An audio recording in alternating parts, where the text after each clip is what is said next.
So I think the good news really is, so three good news actually. So I'll talk about tax structuring, so very exciting, of course. Second, we'll talk about happiness. And third, after the presentation, there will be a coffee break. So, all right. So agenda for today, talking a little bit about what we call setting the scene, different investors with different needs. Then a small update, what to expect from Washington, the crystal ball with tax legislation, and then we'll talk about structuring issues for German pension funds.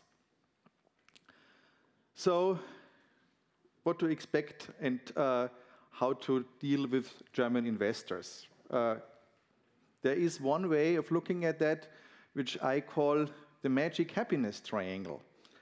So, what's the most important person in this triangle? On top of the triangle, that's the investor. And so all structuring decisions, all considerations should always start with the investor. And I mean, think about it.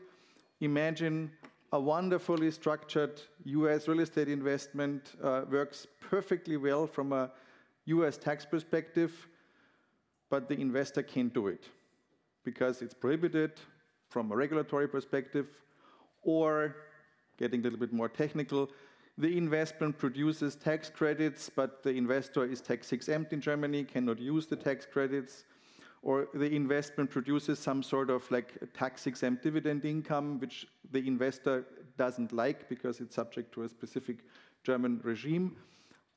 So all the investment should always start not with the investment, but with the investor. So that's where structuring should start. And that makes the investor happy. And then just to conclude the magic triangle of happiness, if the investor is happy, the investment manager is happy. And of course, if the investment manager is happy, the tax advisor is happy. So to be a little bit more specific about this, and again, this is by no means conclusive, but can you, I mean, a way to just break down different investor types. And one way of looking at this, again, not conclusive, there are tax-exempt investors, such as German pension funds, Versorgungswerke, Pensionskassen. And then at the other end of the range, the fully taxable investors, the corporate investors. So think of a casualty insurer, a bank, a financial institution.